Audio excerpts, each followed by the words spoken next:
Começa junho no Rio Grande do Sul, no Brasil e no mundo. Finalmente o sol aparece por aqui. Ontem, o último dia de maio, tivemos sol bastante frio. E como eu tenho dito, partes de Porto Alegre ainda continuam embaixo d'água. 30 dias depois que começou o nosso calvário. A reconstrução do Rio Grande do Sul vai longe, longe, longe, longe. As pessoas continuam tendo boas ideias. Todos têm boas ideias. Bom, daí a executá-las vai um caminho grande. Mas eu não estou aqui para falar sobre as nossas tragédias daqui do Rio Grande do Sul, que nós teremos que lidar com elas. Espero que de uma maneira racional, com um certo sangue frio, porque as coisas são muito complexas, muito complexas. As cadeias econômicas completamente comprometidas. E já começamos a perceber. O preço do leite, etc, etc, etc, o preço dos alimentos, como é que vai ficar o mercado imobiliário. Nesse momento é um momento horroroso porque o mundo da especulação aproveita as chamadas janelas de oportunidades. Poderiam dizer alguns as janelas das mortalidades, né? Na medida em que alguns vão se ferrando, outros vão querendo ganhar dinheiro com isso. Alguma novidade nenhuma. Normalmente acontece assim. No mundo da tragédia, eu lembro, para não pegar aqui no Rio Grande do Sul, em São Sebastião, quando teve aquele horror lá em São Paulo, os caras vendiam água a preço de ouro. No Rio Grande do Sul aconteceu também. Mesma coisa combustíveis, né?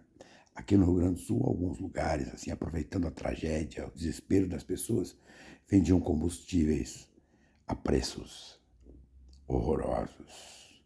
Mas eu vou falar de um tema que nos pega aqui no Rio Grande do Sul, nos pega no Brasil, nos pega no mundo, nos pega como humanidade, né? Como é que somos capazes de fazer certas coisas? E nós, humanos, somos capazes de fazer certas coisas. Ontem, o Trump fez uma declaração no seu prédio, na Trump Tower, que é um negócio extraordinário. Para quem ouviu, eu me dediquei a ouvir porque me interessa coisas que lidam com o nosso futuro, né?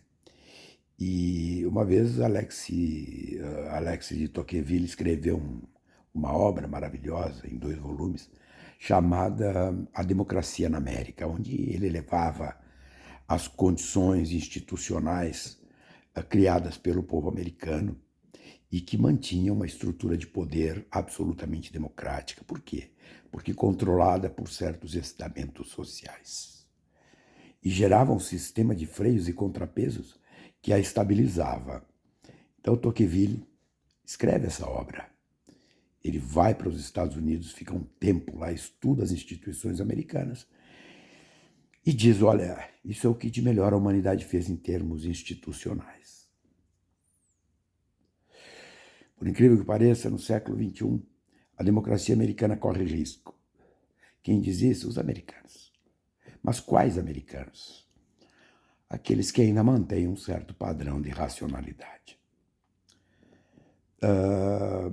Assim como no Brasil, existem determinados órgãos de imprensa que têm lado político, né? Qual é a diferença? Nos Estados Unidos, eles assumem as suas candidaturas, as suas representações. O grupo Fox nos Estados Unidos é trumpista, declaradamente trumpista. Aqui no Brasil, todo mundo é imparcial, né? Mas fazem coisas muito parecidas com o que eles fazem lá, para não dizer pior, por uma razão simples. Aqui se escondem atrás da imparcialidade. Lá não. Lá os caras assumem de peito aberto e vão para a disputa política, né? Então, assim, ó, quem assistiu a entrevista, que não foi entrevista, né, foi uma declaração do Trump ontem, vendo as mentiras que o cara dizia, era uma atrás da outra. Mas não é assim aquela mentira que tem que ir atrás, ver, pesquisar e puta que pariu, é mentira mesmo. Não, não, a coisa é escrachada.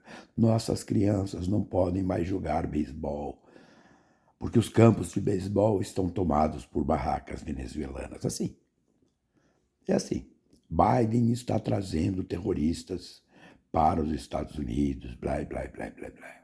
E aí vai embora, vai embora.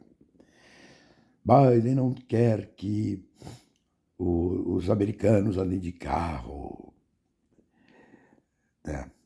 Na verdade, fazendo uma alusão à política dos caras em incentivar a substituição de combustíveis fósseis, né? A crítica política ela não é problemática nunca, mas a mentira sim. E a mentira ela é problemática por conta do mentiroso? Não. Ela é problemática por conta daqueles que acreditam sinceramente na mentira. Existe um tipo de bloqueio cognitivo que faz com que determinados grupos sociais se transformem em seitas, verdadeiros fanáticos. O Trump disse, eu preciso de arrecadação, não sei das quantas. Em horas arrecadou 240 milhões de reais. O problema não é o mentiroso, o problema é aqueles que vivem da mentira, né? E às vezes sem saber que são mentiras, portanto as tomam como verdades e praticam esta verdade de um ponto de vista rigorosamente irracional, né? E assim ele foi falando. E a fala do cara ela é tão estúpida, ela é tão desonesta, como desonesto é o Trump. Foi julgado por um juiz corrupto. Mentira, ele foi julgado por um jurado, por um júri, 12 cidadãos americanos. Mentira, todo mundo sabe disso. O sistema de justiça foi corrompido pela administração Biden. O sistema de justiça americano não tem intervenção do executivo. A Venezuela esvaziou suas cadeias e mandou seus caras para os Estados Unidos. Mentira. O Brasil tem 270 mil venezuelanos. A Colômbia tem também milhares de venezuelanos. A Venezuela é uma ditadura e as pessoas fogem das ditaduras. E quando fogem das ditaduras, as pessoas são abrigadas como asilados políticos. Todos sabem disso, todos veem isso. Mas a pergunta que fica é como é que pode uma massa, uma horda de pessoas pegar essas informações que ao senso comum são estúpidas e tomá-las como verdadeiras. Aí tu te pergunta, mas não é possível. O trumpismo não sei das quantas não, gente. No Brasil, hordas de pessoas se reuniam em voltas de pneu para fazer oração. No Brasil, as pessoas botavam os celulares na cabeça para fazer contato com extraterrestres. No Brasil, quando chegavam contêineres de alimentos em determinadas unidades do Exército, as pessoas urravam de alegria porque as armas para a resistência estavam chegando. Está aqui, isso aconteceu tudo aqui. No Brasil, as pessoas tinham ataques de histeria quando uma ordem exarada pelo Alexandre de Moraes mandava prender o Alexandre de Moraes num hackeamento, numa invasão do sistema de justiça brasileiro. Isso aconteceu aqui. Isso acontece nos Estados Unidos e em outros tantos lugares. Isso é a prática da extrema-direita. Eles pegam um determinado tipo de assunto, de pauta, no caso americano, por exemplo, a imigração, e deu uma bola.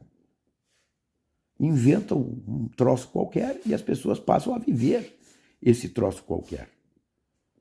Na Alemanha nazista, as pessoas simplesmente matavam pessoas porque viviam as suas realidades próprias, as suas, aspas, bolhas, as suas realidades paralelas.